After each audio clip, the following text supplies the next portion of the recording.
I started sleeping with my daughter's fiancé because I convinced myself she didn't deserve him. That's the sentence that's going to destroy 2 lives, but I can't take it back now. She found the text yesterday, and 22 years of being her mother just evaporated in a single screenshot. It started so innocently I almost believed my own lies.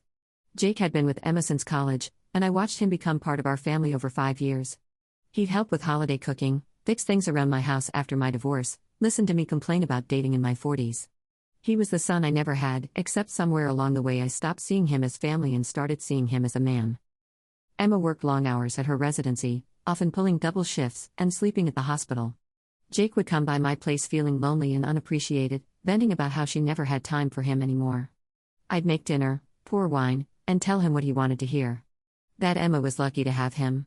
That she should prioritize their relationship more. That any woman would be thrilled to have such an attentive partner. The first time he said me, we were both drunk after Emma missed their anniversary dinner for an emergency surgery. I should have stopped it there. Should have sent him home and never spoken about it again.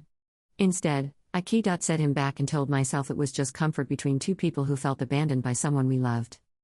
But I was lying. I'd been fantasizing about Jake for months, imagining what it would be like to be with someone who actually wanted to spend time with me instead of choosing work over everything else.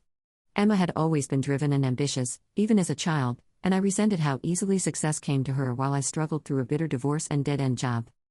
The affair lasted 8 months. 8 months of elaborate lies while planning Emma's wedding, helping her pick out her dress, listening to her excitement about marrying the man I was sleeping with twice a week. Jake would text me from their apartment while she studied, telling me how much better I understood him than she did. I convinced myself Emma was too focused on her career to be a good wife anyway. That Jake deserved someone who made him a priority. That I was saving them both from a marriage that would make them both unhappy. Every self-serving rationalization you could imagine to justify sleeping with my own daughter's fiancé. The morning Emma found Jake's phone unlocked with months of our messages, I was at the farmer's market picking out flowers for her bridal shower centerpieces. She called me screaming, her voice so raw and broken I barely recognized it. How could you do this to me? How could you do this with him? I tried to deny it at first, but she'd already read everything. The planning, the lies, the times we'd been together while she was at the hospital saving people's lives. She knew about the hotel room the night before her engagement party. She knew Jake had been at my house the morning after she showed us her wedding dress. You're supposed to be my mother, she sobbed into the phone. You're supposed to protect me from this kind of pain, not cause it. When I got home, Jake's truck was already gone from my driveway. Emma had called him first, ended their engagement, and told him never to contact either of us again. 5 years of their relationship destroyed because I couldn't handle seeing my daughter have something I wanted. That was 6 months ago. Emma moved across the country for a fellowship and hasn't spoken to me since. That's the sentence that's going to destroy 2 lives, but I can't take it back now. She found the text yesterday, and 22 years of being her mother just evaporated in a single screenshot. The wedding vendors started calling within hours. Caterers, florists, photographers, all wanting to confirm details for a celebration that would never happen. I had to call each one and explain that the bride had called off the wedding. Most were understanding until they realized I was the mother of the bride, at which point their tone would shift to barely concealed disgust. Emma's friends found out quickly because she needed their support to get through the devastation. But she told them the truth about why her engagement ended, and suddenly I was the villain in everyone's story. Women I'd known since Emma was in elementary school crossed the street to avoid me. Parents from her high school class blocked me on social media. My sister stopped taking my calls after Emma reached out to her family for support. When I finally got through, she said simply, I can't have someone around my daughters who would do what you did to yours. My own family chose Emma over me, and I can't even blame them. Jake disappeared completely. Changed his number, moved out of state, apparently couldn't handle the shame of what we'd done any more than I could. The man I thought I was saving from my daughter's neglect abandoned me the moment our secret came out.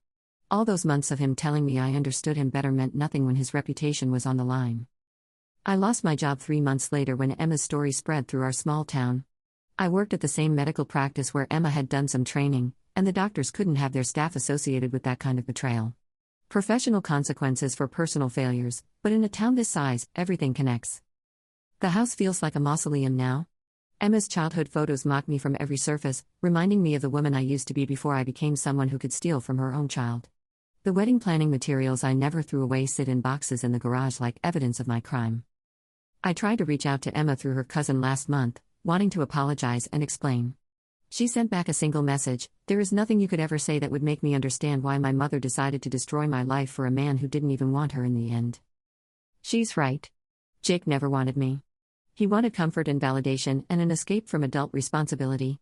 I was convenient, available, and desperate enough to mistake attention for love.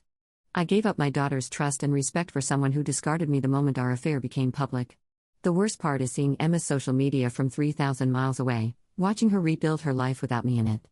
She looks happier now, lighter somehow, like removing me from her world lifted a weight she didn't know she was carrying. She's dating a fellow doctor who looks at her the way Jake never did, with genuine admiration instead of resentment. My daughter is better off without me, and that's the most devastating realization of all. I didn't just betray her trust, I was actively making her life worse by being in it. The mother who was supposed to protect her from heartbreak became the source of her deepest wound. People ask me sometimes if I regret it, if I'd make different choices if I could go back. The honest answer is that I regret getting caught more than I regret the affair itself, and that makes me the kind of person who deserves to lose everything. Emma will never trust anyone the way she trusted me, and that broken faith is my legacy as her mother.